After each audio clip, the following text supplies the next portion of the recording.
Hello po mga kababayan, si Dante Maravillas. Basagin natin itong pinapakalat ng mga DDS influencers na payag ni Lorin Badoy, yung dating NTF LCAC ni Digong. Yan pinapakalat ng mga trolls ng DDS kung ano-anong ginagawa nilang page para mapag-usapan. Yan ang strategy nila. Sige lang gawa ng mga kung ano-ano mga Facebook page. Nag-establish sila ng mga news organization. Kung ano-ano lang, mga kababayan, importante makapag-post sila. Mga hindi man kilala. Yan news ngayon. Di ba? Sabi dyan, Dr. Lorin Badoy, binanatan si PBBM. Death makes PRRD immortal, idiot. Idiot daw yung ating Pangulong Bongbong Marcos. Kasi gusto daw ng ating Pangulong Bongbong na si Digong mamatay sa kulungan. May narinig kayong ganyan na statement galing sa ating Pangulo na si Digong gustong mamatay ng ating Pangulo sa kulungan?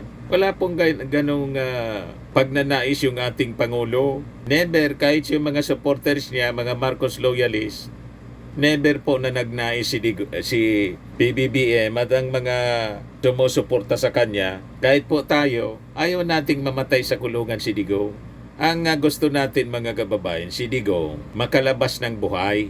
Paano niya Mr. Maravillas na makalabas ng buhay? Ano yung dapat na gawin? Bring him home. Hindi po bring him home. Kailangan matuloy yung trial para mai-defend ni Digong ng maayos yung kanyang sarili. At kapag nangyari yung mabilis na dapat itong ninanais nila speedy trial, di ba? Para pag napawalang sala ng ICC si Digong, di makakauwi siya ng matiwasay.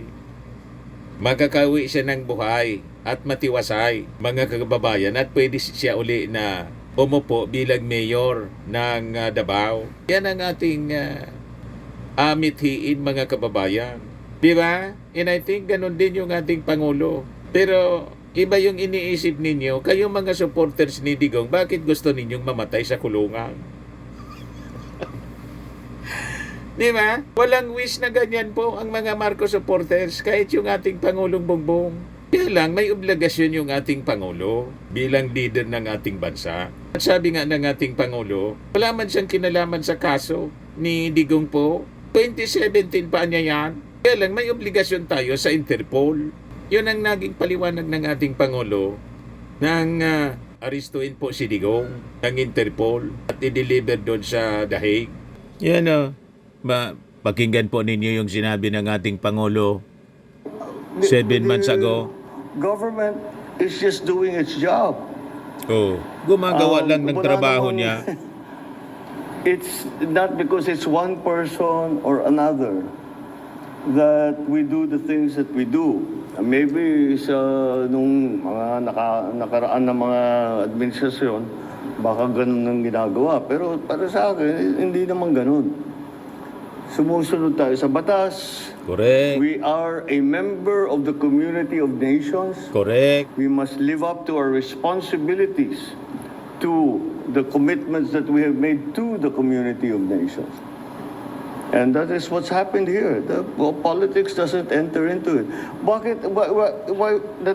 You know, he's never going to be a candidate for anything. Why go after him? Di ba? At saka 2017 pa ito, wala pa ako. Civilian pa ako noon. 2017, yung kaso ni Digong, wala mang kinalaman. Civilian pa siya noong 2017. Wala pa siya sa posisyon. At hindi niya kaaway si Digong para gawin ito, mga kababayan. Kumbaga siya inaaway ni Digong ng mga Duterte, pero siya hindi nangaaway. So wala pong mitiin yung ating Pangulo na mamatay si Digong sa dahig, sa kulungan, para maging martir. Yan ang gustong palabasin mga kababayan ni Dr. Lorin Badoy. Yan matapang na pinatutsadahan ni dating NTF LCAC spokesperson Dr. Lorin Badoy si Pangulong Bongbong Marcos Jr. matapos ang usapin kaugnay ng pagkakakulong ni dating Pangulong Rodrigo Duterte sa Dahig. Sa kanyang pahayag, diretsahang sinabi ni Badoy, Marcos wants PRRD to die in The Hague. Goes to show how stupid he is. Death makes PRRD immortal idiot. Hindi ito ang unang pagkakataon na binatikos ni Badoy ang kasalukuyang administrasyon, lalo na sa mga isyong may kinalaman kay dating Pangulong Duterte at sa umano'y pakikialam ng ICC. Maring ipinagtanggol ni Badoy ang dating Pangulo, sabay sabing kahit anong gawin ng mga kalaban nito, hindi kailanman mabubura ang pangalan ni PRD sa kasaysayan. Sa tingin niyo, tama bang sabihin ni Dr. Badoy na mas lalo lang magiging immortal si Duterte kung mamamatay ito sa Dahig? Tanong ng news ngayon. Kalukuhan itong mga pinagsasabi ni Badoy, mga kababayan. You're putting words into the mouth of the President. Walang hangaring ganyan na mamatay sa kulungan si Digong. Nakulong si Digong sa sarili niyang kagagawan at ninais niya na harapin ang ICC. Gusto pa nga niyang sipain yung mga judges ng ICC. At sabi nga ni Digong doon sa harap ng mga congressmen, tagal na niya ninyo. Dapat niya ngayon na, bukas. Yan mismo yung hamon ni Digong. Baka niya mamatay na ako. Siya yung nagsasabi ng kamatayan niya. Never yung ating Pangulong Bongbong na nagsabi ng kamatayan. Di ba po? Ang wish ng mga supporters ng ating Pangulo at mismo ng ating Pangulo ay humaba pa ang buhay ni Digong. O di ba? Kaya malabo itong mga pinagsasabi ni Badoy. Kumbaga, trinant lang ng ating Pangulong Bongbong Marcos yung paulit-ulit na wish ni Digong. Ngayon po, malinaw. Pinagbigyan ng ating Pangulo ang wish ni Digong. Tatanong ko na lang diretso, Mr. Chair. Yung former president ba ay willing na mag-cooperate sa investigation sa ICC? Kaugnay dito? ICC, ma'am. I'm asking the ICC to hurry up, and if possible, they can come here and start the investigation tomorrow. This issue has been left hanging for so many years. Matagal, ma'am, baka mamatay na ako, hindi na nila ako maimbestiga. So I'm asking the ICC through you na pagpunta na sila dito bukas, umpisahan na nila ang investigation. And if I am found guilty, I will go to prison and rot there for all time. Malinaw.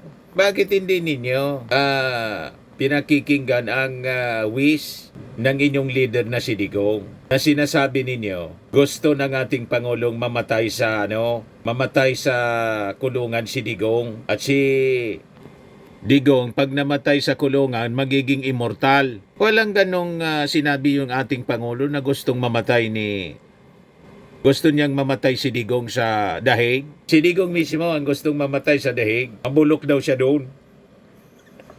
Bakit yung sinasabi ng leader ninyo, ni Digong mismo, na willing siyang mabulok sa kulungan, nilalagay ninyo sa bibig ng ating Pangulo? Mali naman ang ganon. Napakahilig ninyo na akusa ng mga bagay na hindi sinasabi ng ating Pangulo. Walang ganong sinasabi ng ating Pangulo. Ang nagsabi niyan, yung Pangulo ninyo.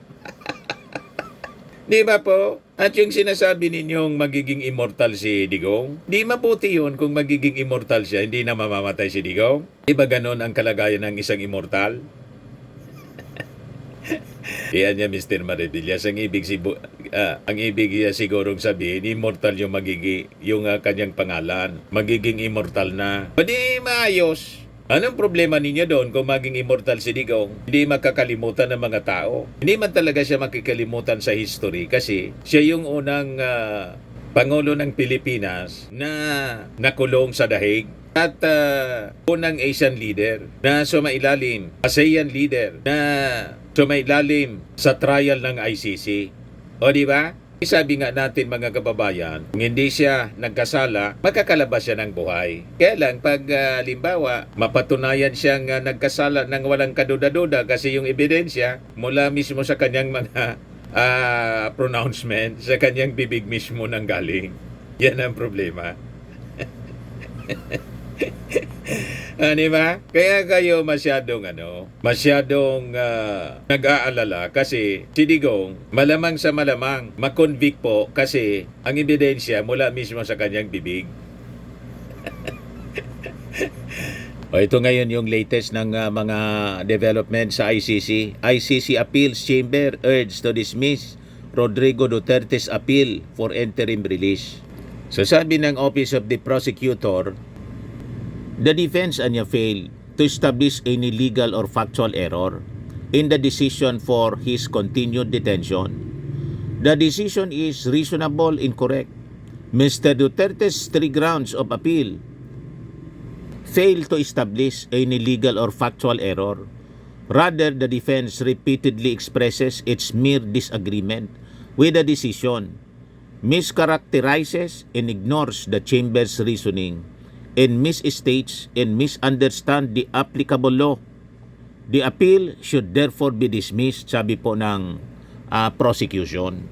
Sabi po ni Attorney Colmenares, dapat niya simulan na ang trial. Anyway, I think malapit na mangyari yung trial kasi sigurado man lang po yung appeal nila denied ulit. Ulit-ulit lang po, paikot-ikot lang yung mga sinasabi ni Kaufman. Wala nang laman. Lahat alibay, mga kababayan. Kaya sabi ni Atty. Colmenares, dapat na niya simula na yung trial. At last, the pre-trial chamber has decided that the ICC has jurisdiction in the pending case against President Duterte for crimes against humanity. So, let the trial begin. Colmenares also urged the ICC to issue arrest warrants against the former president's subordinates, including his former police chief, Senator Bato de la Rosa. Dapat maglabas na ng arrest warrant. Sabi ni Colmenares, the ICC's ruling anya is a step closer to long-awaited justice for victims' families para sa libo-libong pamilyang nawala ng mahal sa buhay, mga anak, mga ama, mga ina na walang sala. Ito ay simula ng hustisya. This decision tells them that their pain was not in vain. Tama, mga kababayan. Kasi kung wala talagang sala, lamang kasalanan si Digong, yun ang paniwala niya po, dapat siya mismo ang magsabi sa kanyang abogado kay Atty. Kaufman, tigilan mo na yan na mga ginagawa mong appeal. Ituloy na yung trial. Handa kong harapin. Gano'n naman yung sinasabi niya eh. Pag daw siya nagkasala, napatunay nagkasala, handa siyang mabulok. Kabaliktara naman sa sinasabi ng kanyang mga supporters at mga ginagawa ng kanyang abogado at kanyang mga kapamilya. Kung hindi sinusunod ng kanyang abogado at ng kanyang kapamilya yung mga ilalabas sa bibig ni Digong, sabi ni Digong, handa siyang mabulok. Napakalinaw, mga kababayan. So ayan natin na matupad ang kahilingan ni Digong. Huwag na ninyong kontrahin. At huwag ninyong sisihin yung ating Pangulo kasi walang kinalaman dyan yung ating Pangulo. Sabi ng ating Pangulo, yung kaso niya 2017 pa. Tama naman po yung ating Pangulo.